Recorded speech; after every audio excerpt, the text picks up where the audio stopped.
군대에 가면 누구나 느끼는 묘한 긴장감이 있다. 낯선 공간, 낯선 규율, 낯선 사람들.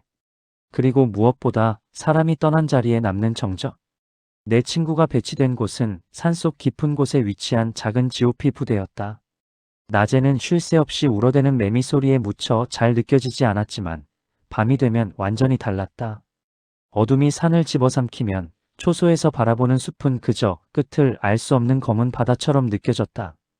그곳에서의 근무는 사람을 쉽게 미치게 만든다.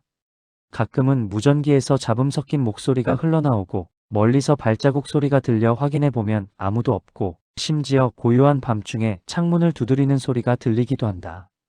병사들 사이에서는 오래전부터 내려오는 이야기가 있었다. 예전에 이 부대에서 총을 쥔 채 스스로 목숨을 끊은 병사가 있었고 어떤 초소는 귀신이 득실거려 혼자 근무를 서면 반드시 이상한 경험을 한다는 괴담들. 물론 공식적으로는 모두 유언비어로 치부되었다. 하지만 병사들은 다 알았다. 이 부대의 공기 자체가 이미 사람이 아닌 무언가로 가득 차 있다는 사실을. 그런 분위기 속에서 신병 하나가 새로 들어왔다. 겉모습은 다른 애들과 다를 게 없었다. 마른 체격에 눈매가 가늘고 말도 별로 없는 조용한 타입. 그런데 생활관에 들어온 첫날부터 묘한 소문이 돌기 시작했다. 야, 쟤 귀신 본대. 뭐, 또 그런 뻥이지? 진짜래. 자대 오기 전에 훈련소에서도 그랬다더라. 귀신을 본다는 신병. 군대라는 폐쇄적 환경에서 이런 소문은 금세 퍼져나간다. 병사들은 장난삼아 관심을 보였고 어떤 이들은 괜히 피하기도 했다. 처음에는 나도 대수롭지 않게 생각했다. 군대 괴담은 원래 심심풀이 뻥이니까. 하지만 시간이 지날수록 그 신병은 그냥 뜬 소문을 몰고 다니는 애가 아니라는 걸 알게 되었다. 그 애는 가끔 혼자 멍하니 한쪽을 바라보다가 식은땀을 흘리곤 했다. 생활관 불을 끄고 취침 준비를 하면 이따금 허공을 향해 작게 조용히 하세요라고 중얼거렸다. 처음엔 장난인 줄 알았는데 옆에서 본 병사들은 그 목소리가 너무 진지해서 오싹했다고 했다. 심지어 한 번은 이런 일도 있었다. 모두가 침상에 누워 잘 준비를 하던 중 신병이 갑자기 벌떡 일어나더니 창문 쪽으로 달려갔다. 그리고는 마치 누군가와 싸우듯 팔을 휘젓고 욕설을 퍼부었다. 꺼져. 여긴 오면 안 된다고 했잖아. 순간 생활관 전체가 얼어붙었다. 그러던 어느 날 내 친구가 그 신병과 함께 초소 근무를 서게 되었다. 밤 2시. 가장 졸리고 가장 공포스러운 시간. 초소 안은 오래된 전기난로에서 나는 지지직 소리와 가끔씩 무전기의 잡음뿐이었다. 밖은 까마득한 어둠. 나무들이 바람에 스치는 소리만이 유일한 배경음이었다. 친구는 심심함을 달래려 장난을 걸었다. 야, 너 귀신 본다며? 그 말을 꺼낸 순간 신병의 표정이 급격히 굳어졌다. 그 얼굴은 마치 숨이 끊어질 듯 창백했고 눈동자는 두려움에 떨고 있었다. 그리고는 말 한마디 없이 그대로 쓰러져 버렸다. 친구는 너무 놀라 흔들어 깨웠지만 신병은 완전히 기절한 상태였다. 차가운 땀이 얼굴을 적시고 있었고 입술은 파랗게 질려 있었다. 한참 후 그가 겨우 정신을 차렸을 때였다. 친구는 다급하게 물었다. 야, 대체 왜 그러는 거야? 내가 뭐 물어본 게 그렇게 충격적이었어? 신병은 눈을 크게 뜨더니 떨리는 목소리로 대답했다. 상병님이 그 말을 꺼내셨을 때 말입니다. 그 순간 여기 있던 수많은 귀신들이 동시에 절 쳐다봤습니다. 신병의 입에서 그 소름 끼치는 고백이 터져나온 순간 내 친구는 등줄기를 타고 내려가는 싸늘한 전율을 느꼈다고 했다. 귀신이라는 단어는 군대에서 흔히 쓰이는 농담거리였지만 그날 그 순간만큼은 결코 웃을 수 없었다. 무슨 귀신? 뭔 소리야, 여긴 아무도 없잖아. 친구가 억지로 웃으며 둘러댔지만 신병의 표정은 돌처럼 굳어 있었다. 그의 눈동자는 계속해서 창밖 어둠을 향해 흔들리고 있었다. 마치 지금도 무언가가 그곳에 서 있는 듯한 시선이었다. 그날 이후 친구는 이상한 것들을 자꾸 경험하게 되었다. 먼저 초소의 무전기에서 문제가 생겼다. 보통은 정해진 교신 이외에는 잡음만 들려야 정상인데 어느 날은 정적 사이로 분명한 목소리가 흘러나왔다. 여기. 말소리 같기도 하고 단순한 잡음 같기도 한 그 소리는 무전기를 붙잡고 있던 친구의 손을 덜덜 떨리게 만들었다. 신병은 그때 고개를 절레절레 흔들며 말했다. 아직 안 가셨네. 그 후로도 기묘한 일은 반복되었다. 창문에 검은 그림자가 스쳐 지나갔지만 밖에는 아무도 없었고 발자국 소리가 모래 위를 사각거리며 다가왔다가 눈앞에서 사라지기도 했다. 어느 날은 초소한 형광등이 갑자기 꺼졌다. 칠흑 같은 어둠 속에서 친구는 확실히 들었다. 자신과 신병 말고는 아무도 없어야 할 그 공간에서 바로 등 뒤에서 들려온 낮은 숨소리를. 후하. 순간 등골이 얼어붙었고 친구는 반사적으로 돌아봤지만 거기엔 신병만이 있었다. 그런데 신병은 두 손으로 귀를 틀어막고 있었다. 제발, 제발 조용히 좀 하세요, 제발. 결국 친구는 참다 못해 신병을 붙잡고 물었다. 야, 솔직히 말해. 너 대체 뭘 보고 있는 거야? 신병은 한참을 떨다가 마지못해 입을 열었다. 제가 귀신을 본다고 소문이 났지 않습니까? 사실 그냥 본다는 게 아닙니다. 그들이 어디에 얼마나 있는지, 어떤 상태인지까지 보입니다. 그의 목소리는 갈라지고 있었다. 상병님이 그날 농담처럼 말씀하셨을 때, 이 초소 안에 있던 수많은 것들이 갑자기 제 쪽으로 고개를 돌린 겁니다. 눈이 수십 개, 수백 개가 한꺼번에 저를 뚫어져라 쳐다보고 있었어요. 친구는 순간 숨이 막혀왔다. 그 말은 단순히 귀신 하나를 본 게 아니라는 뜻이었다. 이 작은 초소 안에 수많은 영혼들이 함께 웅크리고 있었다는 얘기였다. 신병은 말을 이었다. 제가 본 건 군복 차림의 남자들, 목이 꺾인 사람, 눈이 없는 사람, 그리고 얼굴 전체가 까맣게 타버린 사람들이었습니다. 상병님 옆에, 제 뒤에, 바로 지금도 서 있습니다. 순간 친구는 자신도 모르게 초소 안구석을 흘끗 바라보았다. 물론 아무것도 없었다. 하지만 그 허공을 향한 시선만으로도 등골이 얼어붙었. 며칠 뒤 다른 병사들도 기묘한 경험을 하기 시작했다.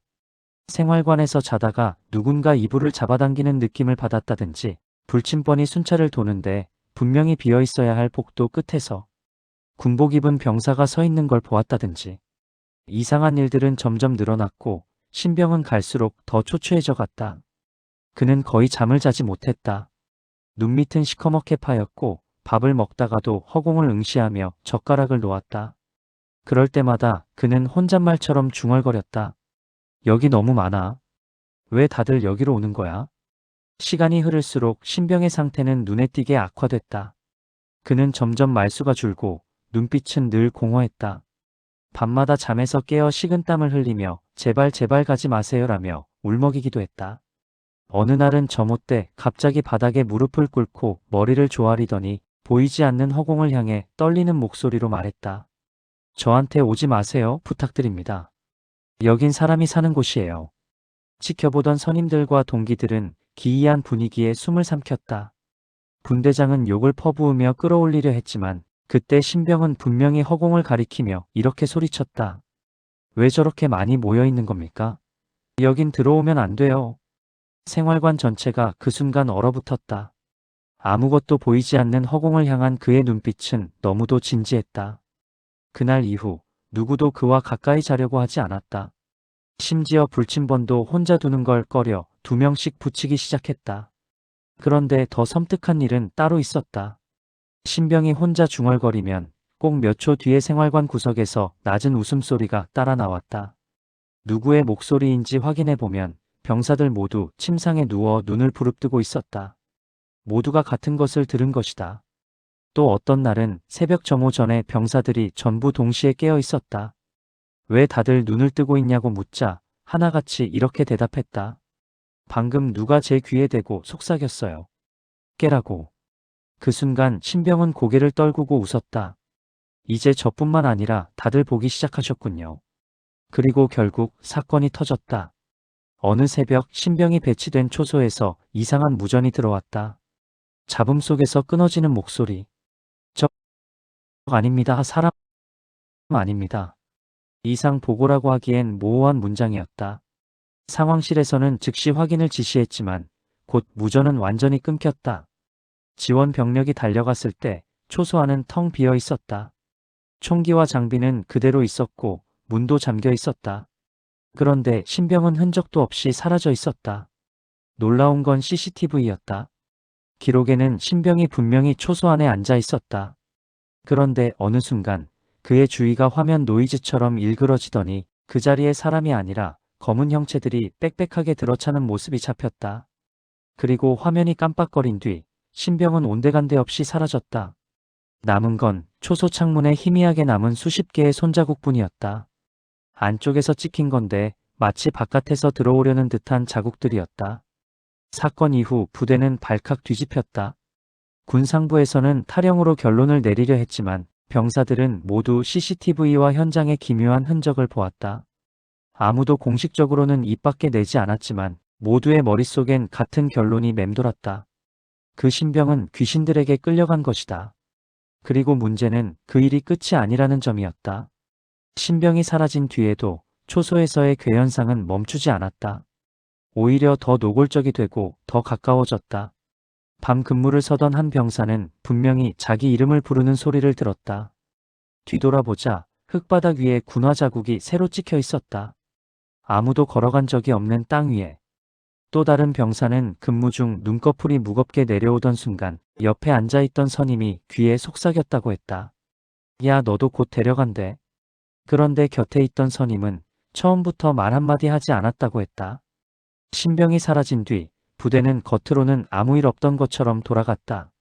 상부에서는 탈영이라고 발표했지만 병사들 사이에선 그 말을 믿는 이가 거의 없었다. 누구도 입 밖으로 내진 않았지만 모두가 CCTV 화면 속 그 검은 형체들을 기억하고 있었다. 그날 이후 생활관 공기는 무겁게 가라앉았다. 밤이면 기압이나 훈련보다 더 두려운 것은 잠드는 일이었다. 어둠 속에서 들려오는 정체 모를 속삭임, 이불 끝을 잡아 끄는 차가운 손길, 그리고 아무도 없는 복도에 울려 퍼지는 군화 발자국 소리. 누군가는 잠결에 옆자리에 사람이 누워있는 걸 느꼈다고 했다. 놀라서 불을 켜자 침상은 텅 비어 있었다. 하지만 베개 위에는 땀과 냄새가 분명히 남아 있었다. 그리고 그 무언가는 점점 화자인 친구에게도 다가오기 시작했다. 그날도 새벽 근무였다. 초소화는 적막했고 유리창 너머 숲은 바람 한 점 없이 잠들어 있었다. 친구는 습관적으로 무전기를 만지작거리며 시간만 죽이고 있었다. 그때였다. 딱딱. 창문을 두드리는 소리가 들려왔다. 바람도 없고 나뭇가지도 닿을 리 없는 위치였다. 친구는 심장이 철렁 내려앉는 걸 느끼며 천천히 시선을 옮겼다. 창문에는 아무것도 없었다. 하지만 뿌옇게 김서린 유리 위에는 분명히 손자국이 찍혀 있었다. 하나가 아니라 여러 개. 어린아이 손처럼 작은 것도 어른보다 훨씬 큰 것도 겹겹이 바깥에서 안을 들여다보듯 찍혀 있었다. 친구는 본능적으로 뒤를 돌아봤다. 그 순간 신병의 떨리는 목소리가 머릿속에 다시 떠올랐다. 그들이 모두 절 쳐다보고 있었습니다. 친구는 점점 미쳐가는 자신을 자각했다. 병사들이 하나둘씩 붕괴되어가는 모습을 보며 자신도 곧 그렇게 될 거란 예감이 들었다. 그는 고민했다. 이 부대에서 벗어날 방법은 탈영뿐일까? 아니면 그냥 눈을 감고 모른 척 버티는 게 최선일까? 그러나 시간이 지날수록 한 가지 사실만은 분명해졌다. 그 시선들은 점점 더 가까워지고 있다는 것. 어느 순간엔 바로 목덜미에 차갑게 스치는 기운까지 느낄 수 있었다. 그리고 친구는 직감했다. 이대로라면 언젠가 자신도 신병처럼 사라질 거라는 것을. 시간은 흘러도 상황은 나아지지 않았다. 오히려 신병이 사라진 이후로 초소에서 벌어지는 괴현상은 더욱 노골적으로 변해갔다. 병사들은 하나같이 병색이 짙었고 일부는 이유 없는 발열과 구토로 의무실에 드나들었다. 그런데도 근무는 이어져야 했다. 마침내 친구가 홀로 그 사건의 초소에 배치되는 날이 왔다. 그날 밤은 달빛조차 흐려 초소 안은 숨막히는 암흑 속에 잠겨 있었다. 친구는 애써 마음을 가라앉히며 무전기를 들여다봤다. 별일 없을 거야. 다들 헛것 본 거라고. 스스로 최면을 걸듯 중얼거렸다. 하지만 그 순간 상병님. 낯익은 목소리가 바로 등 뒤에서 울려왔다. 얼어붙은 친구는 천천히 고개를 돌렸다. 그러나 그곳엔 아무도 없었다. 시간은 더디게 흘렀다. 새벽 2시 졸음과 공포가 교차하는 순간 친구의 머릿속에 불현듯 떠오른 기억이 있었다. 신병이 기절하기 전 자신이 던졌던 농담. 야, 너 귀신 본다며? 그 질문이 모든 것의 시작이었다. 그리고 이상하게도 친구는 그 말을 다시 입 밖으로 내고 싶어졌다. 마치 무언가에 홀린 듯. 야, 너 귀신 보이냐? 그 말이 끝나자 순간 초소한의 공기가 바뀌었다. 한순간에 산속의 정적이 꺼지고 숨조차 쉴 수 없는 압박감이 몰려왔다. 그리고 사방이 눈동자로 가득 찼다. 벽, 천장, 바닥, 창문. 어둠 속에서 수백의 눈이 일제히 뜨였다. 형체 없는 것들이, 얼굴조차 없는 것들이 다만 눈만을 드러낸 채 일제히 친구를 응시하고 있었다. 친구는 몸이 굳어 움직일 수조차 없었다. 차가운 시선이 뼛속까지 파고드는 듯 숨이 멎는 느낌이었다. 그때 수많은 눈들 사이에서 낯익은 형체가 걸어나왔다. 사라졌던 신병이었다. 그러나 그의 얼굴은 이미 사람이 아니었다. 피부는 검게 썩어 있었고 눈은 완전히 텅 빈 구멍으로 변해 있었다. 신병은 웃으며 입을 열었다. 이제 상병님 차례입니다. 아침 교대 병력이 도착했을 때 초소는 비어 있었다. 총기와 장비는 그대로였고 문은 굳게 잠겨 있었다. 그러나 창문 유리에는 뿌옇게 남은 수백 개의 얼굴 자국이 찍혀 있었다. 안쪽에서 바깥을 향해 들여다본 것처럼. 친구는 끝내 돌아오지 않았다. 부대는 다시 탈영으로 사건을 마무리했다. 그러나 남은 병사들은 모두 알고 있었다. 이 부대는 그 초소는 이미 사람이 아닌 무언가의 차지가 되어 있다는 것을. 그리고 지금도 병사들 사이에서는 이런 말이 전해진다. 그곳에서 장난으로라도 묻지 마라. 귀신 보이냐? 그 말을 입에 올리는 순간 모두가 널 쳐다보게 될 테니까.